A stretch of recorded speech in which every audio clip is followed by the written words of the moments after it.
Hello brother, मैं आपका बड़ा भाई मिस्टर राजकिशोर कुमार। आप सभी को अपने परिवार आज के ऑनलाइन क्लासेस में स्वागत है। तो आज हम लोग क्लास 12 चैप्टर 1 काव्य खंड से कड़वक पढ़ने वाले हैं। तो इससे पहले कि जितना भी यार प्यार रिश्तेदार हिस्वनवादा जहानाबाद सभी जगह शेयर करना ना भूलें तो ज़्यादा अच्छा रहेगा। चलो, तो सबसे पहले हम लोग कड़वक में कवि के बारे में पढ़ते हैं, यानी कि कवि परिचय। उसके बाद फिर हम पूरा अर्थ देखेंगे। तो इसमें कड़वक के कवि कौन हैं पूछेगा कि कड़वक का कवि कौन है। तो कवि कौन हो जाएंगे? मलिक मोहम्मद जायसी। मलिक मोहम्मद जायसी। मलिक मुहम्मद जायसी। पूछेगा कैसे कि कड़वक के रचयिता या तो कवि कौन है। तो कौन हो जाएंगे? मलिक मोहम्मद जायसी। उसके बाद पूछेगा इनका जन्म और निधन। तो जन्म कब हुआ? अनुमानतः यानी कि लगभग में बात करेंगे, लगभग में 1492 लगभग। जन्म के बाद पूछेगा तो क्या बोलेंगे? 1492 में। अगर सदी पूछ दे, सदी कौन सा सदी, तो 15वीं सदी। 15वीं सदी में तो समझ में आता है एक बढ़ाक होता है। तुम लोग बताए होंगे 10वां में कि जब 19 रहेगा हाँ तो 20 हो जाएगा, 20 रहेगा तो 21। जैसे माना कि अभी 2024 चल रहा है, कितना चल रहा है? 2024। तो 2000 ना है, तो इसमें बढ़ेगा तो कितना हो जाएगा? 2100, 2101, 2102 ऐसे होगा ना। तो इसमें क्या हो जाएगा? एक बढ़ाक हो जाता है। अभी कौन सा शादी चल रहा है? 21वीं। और इनका जन्म हुआ था 1492 में, तो इसलिए एक बढ़ाक कितना हो जाएगा? 15वीं। यानी शादी के बाद बोलते तो 15वीं सदी। आगे कह रहा इनका निवास स्थान जायस कब्र अमेठी उत्तर प्रदेश। निवास स्थान क्या पूछेगा कि जायसी जी का निवास स्थान कहाँ है। तो क्या बोलेंगे? जायस कब्र अमेठी उत्तर प्रदेश। कहाँ हो जाएगा? जायस कब्र अमेठी उत्तर प्रदेश। कैसे पूछेगा कि जायसी जी का जन्म स्थान कहाँ है। तो बोलेंगे जायस कब्र अमेठी उत्तर प्रदेश। उत्तर प्रदेश। स्पेशल भी पूछता है कि जायसी जी का किस प्रदेश में जन्म हुआ था। क्या बोलेंगे? उत्तर प्रदेश। लेकिन पूरा को बात करते हैं तो क्या होगा? जायस कब्र अमेठी उत्तर प्रदेश। उत्तर प्रदेश में शॉर्ट में क्या बोलते हैं? यूपी। हाँ, आगे पूछेगा पिता मलिक शेख ममरेज। पूछेगा इनमें से कौन जायसी जी का पिता है। या तो जायसी जी के पिता क्या नाम था, तो क्या हो जाए? मलिक शेख ममरेज। का शेख ममरेज। और भी इनका नाम बोलता है मलिक राज अशरफ। दो नाम देता है लेकिन पूछता है एक ही को। क्या पूछेगा? मलिक शेख ममरेज, ये चीज पूछेगा। मलिक शेख ममरेज। आगे पूछता है गुरु सूफी संत शेख मोहिदी और सैयद अशरफ जहांगीर। पूछेगा इनमें से कौन गुरु थे, किनका? हाँ, यानी कि जायसी जी का। इनका दो गुरु थे। गुरु का नाम क्या? शेख मोहिदी और सैयद अशरफ। शेख मोहिदी और शेख मोहिदी और सैयद अशरफ। सैयद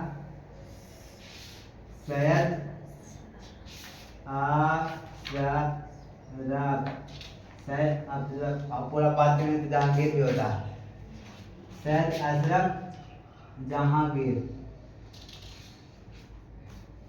यहाँ तक समझ में आ रहा है? कैसे पूछेगा ऑब्जेक्टिव में?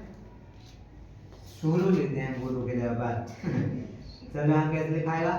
गुरु। गुरु कौन हो जाएंगे? शेख मोहिदी सैयद अशरफ। यहाँ तक समझ में आ रहा? चलो आगे पूछेगा इनके कृतियां। इससे पहले कि समझ लेते हैं कि ये बचपन में इनका जीवन किस प्रकार बीते। तो पहला बात तो ये बचपन से अनाथ हो गए थे। अनाथ का मतलब क्या होता है? इनके माता पिता दुनिया में नहीं रहे, को नहीं, तो बचपन से ही क्या थे? अनाथ। था। उसके बाद एक फकीर के रूप धारण कर लिए, यानी कि साधु संत के साथ रहने लगे और अपना जीवन यापन जहाँ तहाँ करने लगे। तो बचपन से ही क्या हो गए? फकीर भी हो गए। फकीर। तो पूछेगा कि इनमें से कौन सा कवि जो फकीर रहे, तो कौन हो जाएंगे? मलिक मोहम्मद जायसी। या तो पूछेगा कि मलिक मोहम्मद जायसी इनमें से क्या थे? धनवान, फकीर, गुणवान, तो क्या हो जाएगा? फकीर। उसके बाद इनके मुंह में चेचक का दाग था बचपन से। क्या था? चेचक के दाग, जिसके कारण रूपहीन हो गए थे, यानी कि अच्छा नहीं लगते थे। अभी किसी का भी हो जाएगा यानी चेचक, तो बहुत बेकार लगता है। तो चेचक के दाग थे इनके मुंह में, और बाई आंख और कान से भी वंचित थे, यानी कि आंख से एक आछा बाल गया, मतलब कि कान, और बहरा भी थोड़ा सा कम सुनते थे। कौन? मलिक मोहम्मद जायसी। क्या कहते हैं इनके मुंह में? चेचक। चेचक का दाग था। उसके बाद क्या थे? आंख से काना, यानी कि वंचित। वंचित। अंधा का मतलब तो पूरा पूरी अंधा है, एक आंख से मतलब क्या होगा? उसके बाद बहरा भी थे। नहीं, गूंगा नहीं। गूंगा भी हो सकता है, लेकिन गूंगा नहीं थे। इतना चीज थे। तो इसमें याद रखना कि बचपन में अनाथ थे, फकीर भी थे, चेचक का दाग था, आंख से वंचित थे, और बहरा थे। एक आंख से, एक कान से, एक कौन वाला से? बाएं वाला से। एक की पूरा इधर से पूरा ही था ना, ललटेन बन गया था। चलो यहाँ तक इनका था। कुछ कुछ इनका कृतियां भी है, महत्वपूर्ण कृतियां। कृतियां में भी पूछा जाता है। कृतियां में क्या पूछेगा? पूछेगा पद्मावत किनकी कृतियां? पद्मावत किनकी कृतियां हैं? तो किनकी हो जाएगी? मलिक मोहम्मद जायसी। यहाँ से दो तरह से पूछेगा। चलो इन्हें ध्यान देना। अभी बंद करो बुक। कैसे पूछेगा कि पद्मावत किनकी कृतियां हैं? मलिक मोहम्मद जायसी के। दूसरा पूछ सकता है कि इनमें से कौन सा कृतियां मलिक मोहम्मद जायसी के, तो उसमें ऑप्शन देना रहेगा पद्मावत। क्या हो जाएगा? एक और भी पूछा जाता है कि जो कड़वा वो कहाँ से लिया गया है? तो पद्मावत से। हाँ, कड़वा कहाँ से लिया गया है? पद्मावत से। यहाँ से तीन ऑब्जेक्टिव हो सकता है कि कड़वा कहाँ से लिया गया? पद्मावत से। पद्मावत की कृतियां जायसी जी का। इनमें से कौन सा कृतियां जायसी जी का है? तो पद्मावत। यहाँ तक समझ में आया? आगे पूछेगा आखिरी कलाम। हाँ, आखिरी कलाम। आखिरी कलाम किनकी कृतियां? मलिक मोहम्मद जायसी की। अखरावट। ये भी इनकी है कृतियां।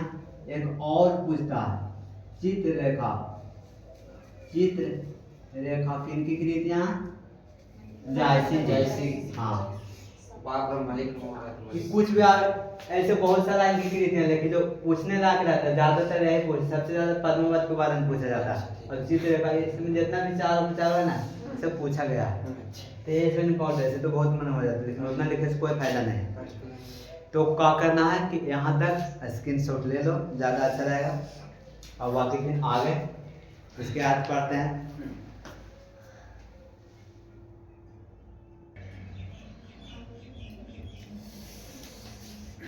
चलो था आगे देखा जाए। इसमें वो दोहरा देते हैं, उसके बाद फिर कविता शुरू किया जाता है। इसमें कह रहा है कि कड़वा के कवि कौन है या तो रचयिता कौन है? मलिक मोहम्मद जायसी जी। यहाँ पर कह रहा है जन्म कब हुआ? 1492 अनुमानतः, यानी कि लगभग। पूर्ण रूप से इसमें नहीं बताया गया, अंदाजे से काम चल रहा है, ओ इतना में हुआ होगा। इस प्रकार से यहाँ पर क्या लिखा गया, डैश जी, यहाँ पर शादी होना चाहिए, क्या होना चाहिए, शादी। तो इनका कौन सा शादी में, 15 में। इनका निधन और कहेगा निधन, तो क्या हो जाएगा 1548। 1548 ये भी लगभग में, पूर्ण रूप से नहीं पता चला। आगे का है निवास था जायस का अमेठी उत्तर प्रदेश, पिता मलिक शेख मोहम्मद, गुरु को बात करेंगे शेख मोहिद्दीन और सैयद अशरफ। ये क्या लिखा है, सैयद अशरफ। आगे इनकी बचपन में क्या क्या हाल चल हुआ था, बचपन से अनाथ थे, फकीर भी रहे, चेचा कदाव भी था काल में, जिसके कारण रूपहीन थे, उसके बाद आँख से वंचित थे और बहरा भी थे। यहाँ पर एक कृतियाँ की बात करते हैं, पद्मावत पूछेगा यहाँ से 2 ऑब्जेक्टिव और कि पद्मावत ये कौन सा भाषा में लिखा गया, तो अवधि। कौन सा भाषा में, अवधि। यहाँ से 2 पूछ सकता है कि कारवाक है वो कौन सा भाषा में लिखा गया है, अवधि, और कहाँ से दिया गया है, पद्मावत से। कोई दिक्कत यहाँ तक। आखिरी कलाम किनकी रचना है, आखिरी कलाम मलिक मोहम्मद जायसी का आखिरी कलाम, अखरावत, चित्रलेखा सब किनका, मलिक मोहम्मद जायसी। इन्होंने प्रेम पीर के कवि थे। पूछेगा जायसी जी किस पीर के कवि थे, या तो किस मार्ग के, प्रेम मार्ग, प्रेम मार्ग बोलेंगे, या तो प्रेम पीर के कवि थे। कौन, प्रेम का मतलब इस सोनवा फोनवा बन बताता वो वाला पीर नहीं। असल जो देश प्रेमी होता है, अपने माता पिता के लिए सोचते हैं, जो अपने जीवन के लिए सोचते हैं, वो वाला प्रेम। चलो तो यहाँ तक हो गया। अब क्या करा जाए, कविता शुरू किया जाए। इससे पहले कि और भी तुम लोग के पास अगर है बुक तो लेकर सामने रख लें और देखें कि किस प्रकार से लाइन से पढ़ते हैं। तो सबसे पहले एक लय में पढ़ा जाए, उसके बाद फिर धीरे धीरे उसका अर्थ शुरू होगा। किसी के पास है और क्या चीज़, बुक नहीं तो आराम से सुनेगा। चलो यहाँ तो पहले धुन में वो हो जाए भजन के रूप में, उसके बाद फिर धीरे धीरे इसका अर्थ बताया जाएगा। इसमें कह रहा, एक नैन कभी मोहम्मद गुनी, सोई भी मोहा जय कभी सुनी, चांद जैसे जगह विधि अवतारा, दीन कलंका किली उजियारा, जग सूझा एक ही नैना, हुआ सुख अति तन मन माहा, जौलहि अब ही डाबन होई, तौलहि स्वंध बसाई न सोई। चलो तो यहाँ तक अब समझते इसका याद क्या कहता है। तो यहाँ क्या बोला है कि एक नैन कवि मोहम्मद गुनी, पहले यहाँ बताए थे कि बेचारे आँख से क्या थे, वंचित थे। हाँ, जो मोहम्मद गुनी जी यानी कि मलिक मोहम्मद जायसी एक ही आँख के हैं। सोई भी मोहा जय कवि सुनी, जो भी इनके रचना को सुने, जो इनके कविता को सुने, वो मोहित हो गए, मनता के जाल में फंस गए। किनकी कविता सुनकर, मलिक मोहम्मद जायसी की। आगे कहता चांद जैसे जग विधि अवतारा, दीन कलंक किन उजियारा, यानी कि इस दुनिया में, जगत में, संसार में चांद को भी अवतार दिया, जन्म दिया, लेकिन फिर भी उसमें दाग है। इसलिए जितना भी बच्चे रहे, सबको अपने आप में कुछ न कुछ कमी रहता है, तो उसमें टेंशन हो जाता है। माने कोई रहेगा काला रहेगा तो सोचेगा कि हम काला होता, हम सर्दियों में कैसे मिलता लेके, तो टेंशन में रहता है। तो इसमें कभी सोचना नहीं, कितना हो सुंदर है, कोई सुंदर रहता है तो उसमें पढ़े में लोल रहेगा, और कोई काला रहेगा तो पढ़े में तेज रहेगा। तो जितना अच्छा है उतना उसमें खराब है गुण रहा। जैसे हम अभी पढ़ा रहे हैं लेकिन पतला दुबला है, तो हमें भी कुछ कमी है। और कोई रहता है सुंदर रहेगा, वो डटे हुए रहेगा, ऐसे कैसे नहीं है। तो इस प्रकार से ये बोल रहे हैं कि कोई भी दुनिया के रहे, उसमें कुछ गुण रहेगा तो कुछ दोष रहेगा, इसलिए टेंशन नहीं लेना चाहिए। जितना है उतना ही में खुश रहना चाहिए और अपने काम के लिए बरकरार रखना चाहिए। आग करा जग सूझा एक ही नहीं नहा, हुआ सुख अस्तन नकमाहा। हल्ला नहीं करो, ध्यान से समझो। क्या कर रहा है कि एक ही नयन से पूरी दुनिया को समझ लिए। कौन? मोहम्मद जी, यानी कि मलिक मोहम्मद जायसी जो शुक्र तारा है, तारा जो चलता है शुक्र शुक्रान, वो पूरा तारा में से पछना जाता है, पूरा तारा को नहीं देख पाएगा। शुक्र नहीं देखेगा भाई, भोर का तारा शुक्र को बोला जाता है। ऊपर में शुक्र शुक्रान तारा रहता है। हाँ, तो वो दूरी से पता चल जाता है, उतना मनी तारा, लेकिन फिर भी उसमें शुक्र और शुक्रान का होता है, पता चल जाता है। तो दुनिया में कितना दोष रहे उसके साथ क्या रहेगा, गुण रहेगा, और जहाँ गुण है वहाँ पर दोष भी रहेगा। आगे कहा जौलही अभी डाब न होई दौलही सुगंध व्यवसाय न सोई, यानी कि अम्भी का मतलब क्या होता है, आम होता है। अम्भी का मतलब आम, तो आम में भी फलने के लिए उसमें क्या होता है, डाब आता है, तब उसका सुगंध होता है, तब लगता है कि अब मांझर हो गया फलने। जैसे आम के समय में जाओ, अब कुछ दिन के बाद आम का टाइम आएगा, हाँ, तो उसमें पेड़ पौधे जहाँ पर आम का रहता है बगीचा, वहाँ पर यदि जाके देखेगा तो बहुत अलग टाइप का महकेगा, लगेगा कि हाँ आम महक रहा है। तो वैसा कब होता है, उसमें डाब आवेगा तब, अगर डाब नहीं रहेगा तो फल नहीं लगेगा। आगे क्या कहता है, कीन समुद्र पानी जब खारा तो अति भय असूझे अपारा, यानी कि समुद्र है उसका पानी क्या है, खारा है, तो क्या हो गया, दोष हो गया, उसको पी नहीं सकता कोई। लेकिन इसका गुण एक चीज यह है कि असूझ है, अपार है, इसे देखा नहीं जा सकता है, ये इसका क्या हो गया, दोष हो गया। यानी कि गुण यहाँ पर क्या कह रहा है, गुण में कह रहा है कि देख नहीं सकते हैं, नहीं देख सकते हैं लेकिन बहुत दूर तक है, फिर भी उतना नहीं दिखाई पड़ेगा, जैसे दिखाई देगा लेकिन नज़दीक तक, लेकिन पूरा दूर तक सोचेगा देखने के लिए तो कभी नहीं देख पाएगा। समुद्र को पूरा दुनिया तक कोई देख भी नहीं किया, एक ओर से दूसरे ओर तक। ऐसा नहीं कि ऊपर ही जाके नहीं देखेगा, लेकिन यहाँ से सोचेगा देखने के लिए ऊपर ही तो नहीं देख पाएगा, तो इसका गुण हुआ। लेकिन दोष क्या है कि इसका पानी खारा है, कोई पी नहीं सकता, कोई नहा नहीं सकता है, केवल देख सकता है, और वो भी देखेगा तो आर पार नहीं देखेगा, सूझ रहेगा। आगे बोलता है जौ सुमेरु त्रिशूल विनाशा भाग चंद्रगिरी लागे आकाशा, सुमेरु पर्वत में त्रिशूल चलाया गया था, कहला उसको नष्ट करने के लिए, लेकिन ऐसा वहाँ पर हुआ कि कंचन बन गया। कंचन का मतलब क्या हुआ, सोना बन गया, और सोना बनकर और ऊंचा हो गया, जिसको गिराने चला था वो और सोना बन गया, और सोना बनकर क्या हो गया, ऊंचा हो गया। तो यहाँ पर ही कुछ गुण और कुछ दोष। तो दुनिया के कोई भी व्यक्ति रहे सब में क्या रहेगा, गुण रहेगा, और क्या रहेगा, दोष भी रहेगा। कोई भी रहे, चाहे हम रहे, चाहे तुम लोग रहे, चाहे दुनिया के और भी कोई रहे। आगे करा जौ घड़ी करी कंचन न परा काच होई नहीं कंचन करा, यानी कि सोना की तरह चमकना है तो तपना पड़ेगा, जलना पड़ेगा, मेहनत करना पड़ेगा। यदि ट्रेन टॉप में लाना है तो अभी से ही मेहनत करना पड़ेगा, अभी से एक एक ऑब्जेक्टिव को माइंड में सेव करके रखना होगा, तब आगे चल के एक दिन नाम आएगा। अभी सब एक जगह बैठे ले कोना में, कोई नहीं जान रहा, लेकिन क्या मेहनत करा ये अभी नहीं पता चलेगा, जब रिजल्ट आएगा तब पता चलेगा। तो इसलिए कोई भी चीज़ बड़ा होने के लिए मेहनत करना पड़ेगा, संघर्ष करना पड़ेगा, तपना पड़ेगा, जलना पड़ेगा, अपने आप में एकदम जुनून रखना होगा, तब कुछ काम चलेगा।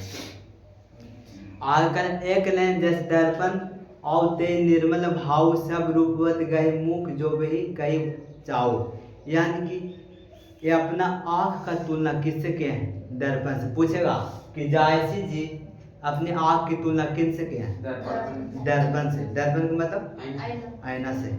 उससे बताएं कि जिस प्रकार आईना में सच्चाई पता चल जाता है, यदि कालिक लग रहा है, काजल लगा है तो उस सामने जाने के बाद दिखाई देता, उसी प्रकार मेरा भी आँख है कि पूरी दुनिया को सच्चाई और जो झूठा उसके बारे में सब चीज़ पता कर लेते हैं अपने आँख से। जैसे कोई चीज़ अगर सही कर रहा है, तुम एक बार जाके देखो आईना के सामने, आराम से खड़ा हो, चेहरा नहीं देखना, होठ लाली फिर रहा बीच में, अंदर वाला जो देखना, फीलिंग देखना। जैसे कोई बच्चा डर गया, वो जाके यहाँ पर देखो, उसका चेहरा से पता चल जाएगा फीलिंग कि सही में ये डरा हुआ है। माने कोई ज़्यादा खुश है तो वहाँ पर देखा तो अपने आप में जुनून रहेगा। माने किसी को हंसी आ रहा था, अंदर से चमननी मुस्कान धीरे धीरे स्माइलिंग के साथ ऐसा रहेगा। तो आईना क्या है, सच्चाई बताने वाला, उसी प्रकार से इनका आँख भी है। किनका? जायसी जी का। क्या बता देते हैं? पूरा सच्चाई बता देते हैं। तो ये अपने आँखों की तुलना किनसे किया है? दर्पण से। तो ये पार्ट 1 था, यानी कि कड़वक की बात करेंगे तो भाग 1 और 2 होता है। तो भाग 1 में पूछे, भाग 1 में कड़वक की दृष्टि जायसी जी क्या बतलाएं? तो क्या बतलाएं कि कोई भी व्यक्ति रहे उसे टेंशन नहीं लेना, कुछ में गुण होगा तो कुछ में दोष होगा। जिस प्रकार चांद है, अगर उसको सुंदर माना गया है तो उसमें भी काला धब्बा है, उसमें भी कुछ दोष है। अगर समुद्र है तो उसका अपार है, अशुद्ध है पानी, तो फिर भी उसमें क्या गुण है, यानी कि दोष क्या है कि खारा पानी, उसका पानी कोई पी नहीं सकता, नहा नहीं सकता, यूज नहीं कर सकता।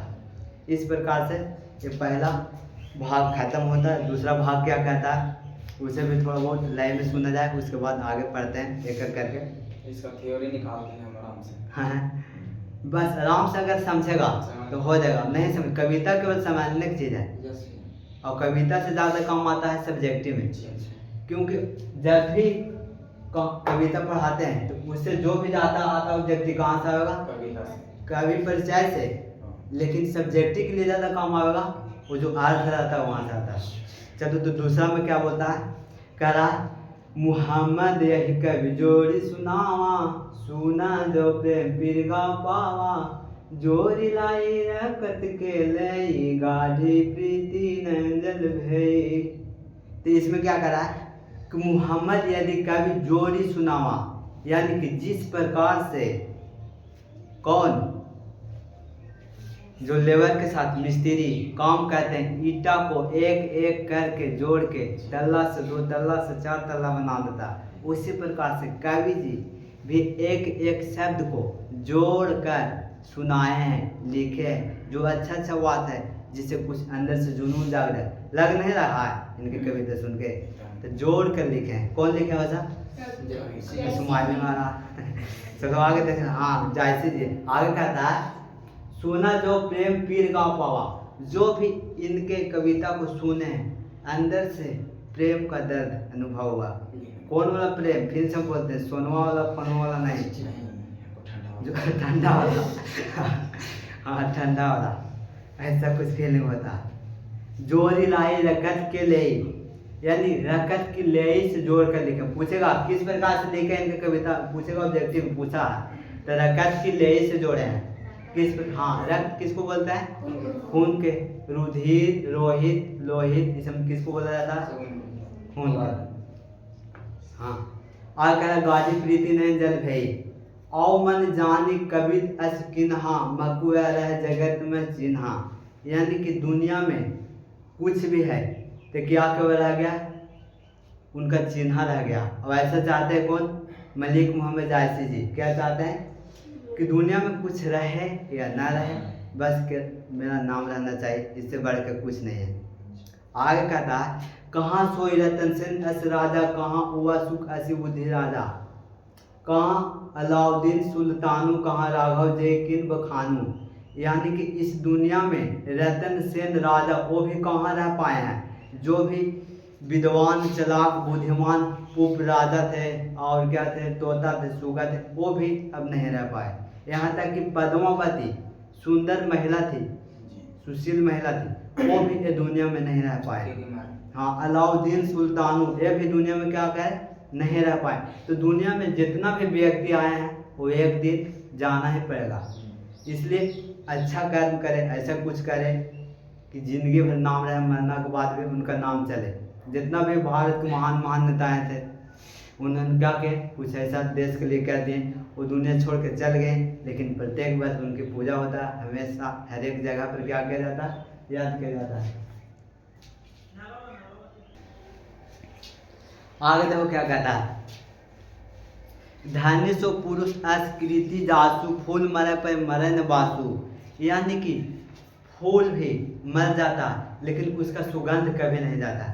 फूल के देखना, अगर गेंद का फूल है ना, वो पूरा मुरझा जाएगा, लेकिन फिर वो उसको एक बार देखेगा, नाक लगे तो लगेगा काम मस्त है, इसका चीज़ है, लगे फिर से उसको सूंघे मरला के बाद भी। तो उसी प्रकार ये भी चाहते हैं कि हम दुनिया छोड़ कर चल जाएं, लेकिन मेरा नाम जगत में रहे, रोशन होवे, हमेशा पूजा होवे, हमेशा याद करे दुनिया, इस प्रकार से मेरा रहे।